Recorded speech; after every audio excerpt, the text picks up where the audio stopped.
everybody, welcome to yet another video. So an exciting day for me. I was genuinely so excited to get this through the post. Quick unboxing and just a run through really on the PRD817. Now in the last probably 3 weeks I think since it was announced this was coming out, I've had about 17 or 18 messages from people asking me, am I going to get one? Have I already got one? What's it like? How long have you been using it, etc, etc. Well, I've literally just got it and I thought I'd do an unboxing video. I'm due to go away for a little while. Nothing wrong, I'm just going away for a little while, so I've got 2 days to get some use out of this, get a bit of video footage, and I'll get a proper review up. But we just do an unboxing, one of our normal unboxings, and we'll do a spray out just to see what it's like pattern wise, and I'm not going to do it against the PRD815. I'm going to do it against the PRD717 because it's a split tip. This one, the PRD817, is, as you can see, hopefully you can see, a split tip gun. And so, as most people will know, but just in case you don't know, the PRD717 is a split tip gun. Basically, if it ends in a 7 with Porphis, it's a split tip or V-groove gun. Normally four V-grooves. If it ends in a 6, it's a HVLP, although having had a couple of their HVLP guns now, they don't use anything like the amount of air that a lot of HVLP guns. So don't be too, if you want a good base gun, don't be too put off by the air consumption, because I think Porphis quote about 15 CFM and they're around about 11.5 to 12, and that's at 2 bar, and you normally don't need 2 bar. So that's what I found anyway, but I'll get some reviews up properly, and I think there's a few up there anyway. Well, I say up there on YouTube. So PRD817. Now I would suggest quite strongly that you will not find a better looking spray gun anywhere from anybody.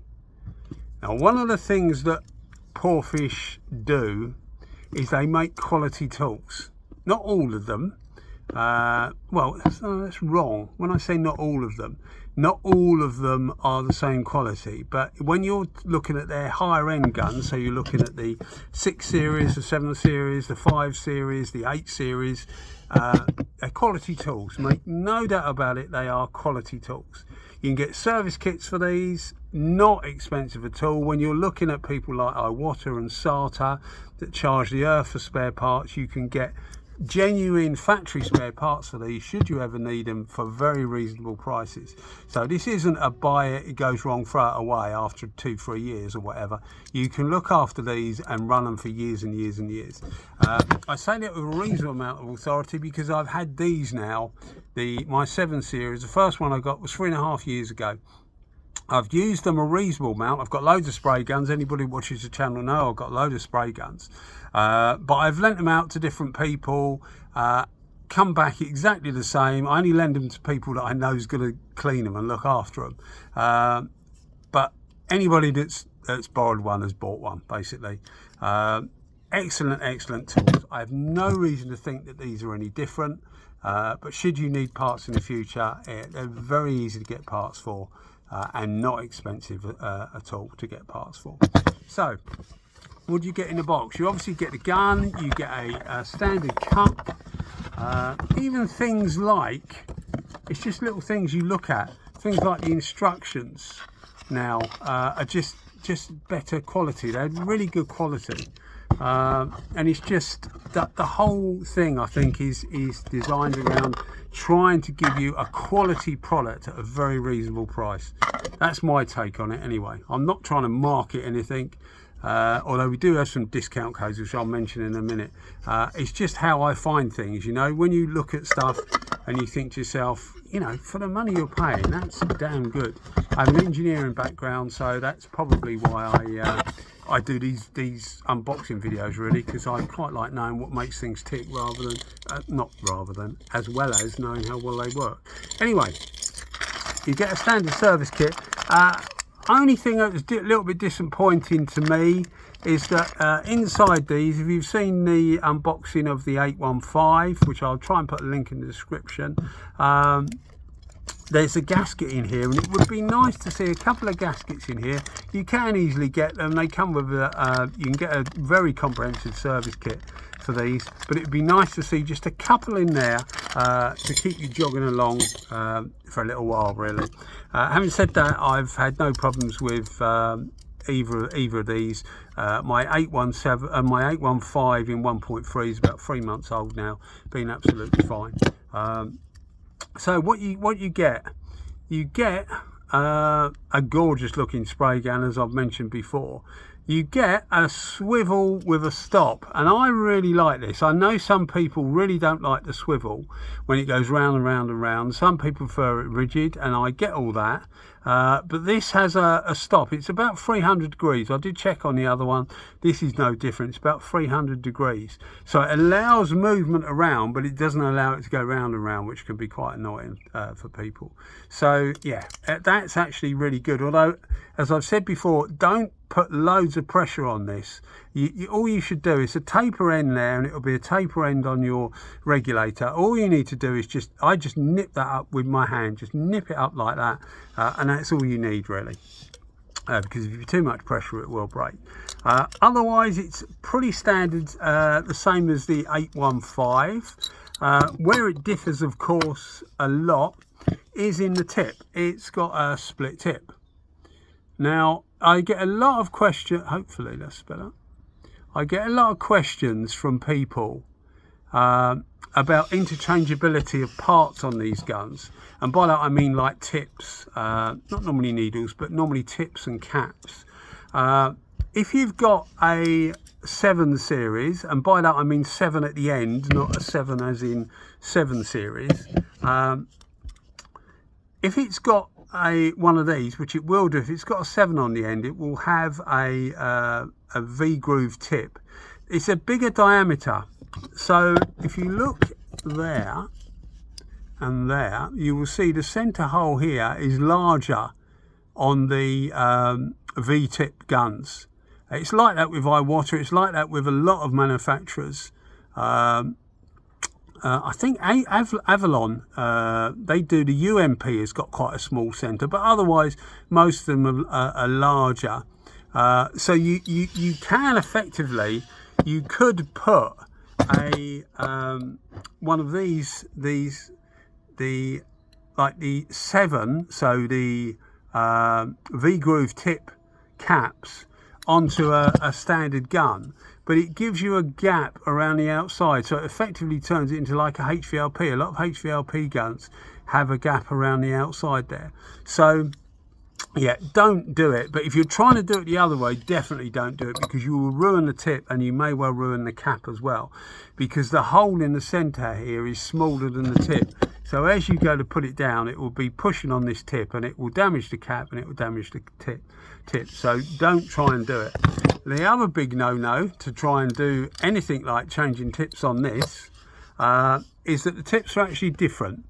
If you look at this, I know they're different in the fact that they haven't got a V groove, but they actually have like a baffle or deflector around here. On this one, they don't. It's just completely open, and it actually has more holes. So it's designed differently.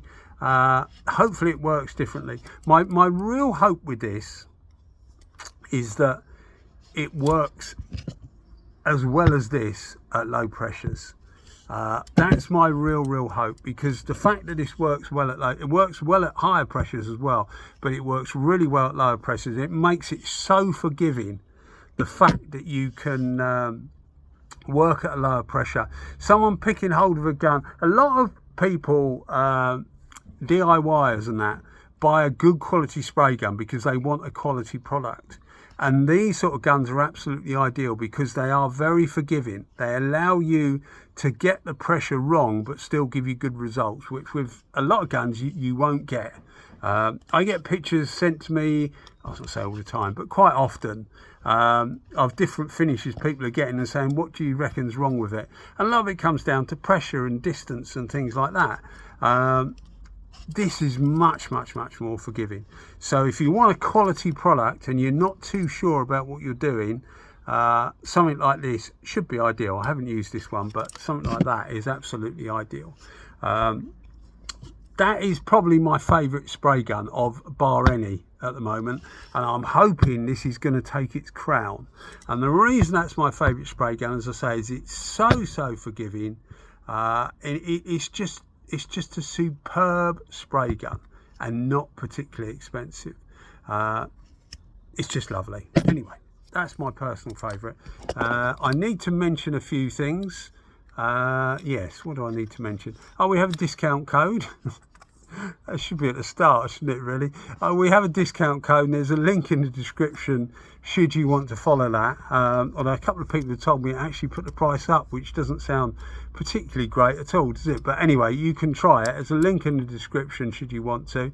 There's also a company in the UK called RX Spray. We're nothing to do with them or whatever, but I am in the UK, and it's good to see a UK company bring them in.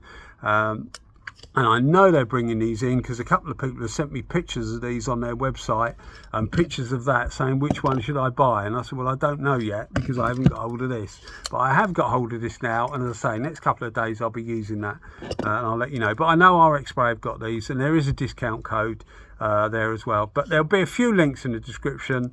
There's also a place in Australia that import Porphis now, and I said I'd put a link in there for them. And there's a place in France as well. If you're in France, you'll be able to buy them from your own country if you want to, but you can always get them from the Porphis website. Anyway, all links are in the description. Anyway, that's enough of that. What I'm going to do now is I'll put a camera on my head, and what we'll do is we'll do a spray out between the PRD817 and the PRD717.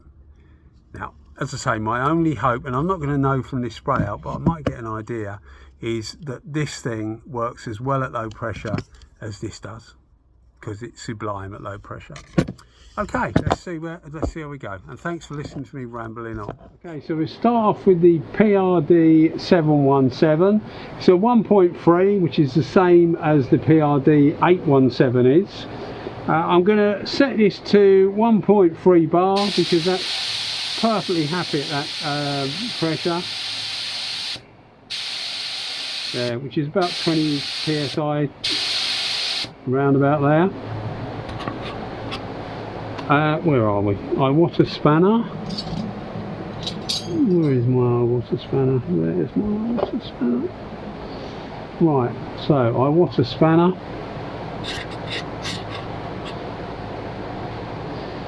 Seven inches, 175 millimeters.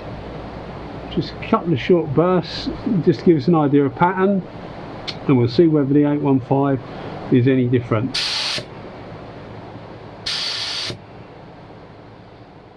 Try it again there. Actually, I'm going to do away with that. See how nice and even and uniformed it is. I'm going to try rotating the cap round instead of turning the gun over, and we'll see how it works. The idea is to see how even the pattern is. Yeah, see, it's nice and even, which is exactly what you want.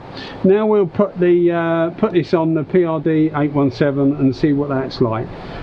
This material is 18 seconds for a Ford 4 or a DIN 4 cup, which is what we normally use for these spray outs. Look at that, nice and even. Right, I'll swap it over then. So now the PRD817. This again is a 1.3. As you can see there, PRD817 1.3, so it should be comparable to the PRD717 in 1.3. I use the water spanner again. Everything's the same, fluid's fully open, the fan is fully open, the air supply on board is fully open, which gives us a reading. One thing I will say is this seems to use slightly less air. Yeah, maybe there's not much in it, but it's certainly no more. Anyway, let's have a go, shall we? So 7 inches, 175 mil.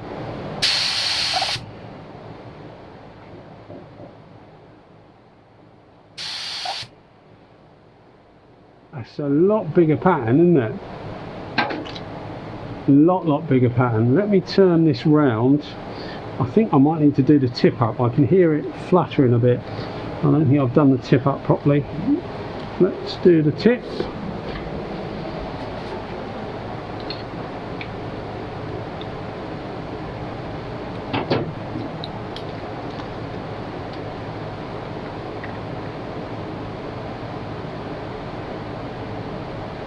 Yeah, so I'll turn that round there and we'll see what it's like. Well, actually I'll turn it round there and we'll just do a run off.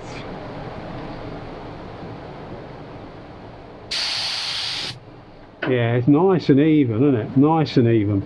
And let's turn this round here. Hopefully it'll do the same as the other one and give us a perfect pattern.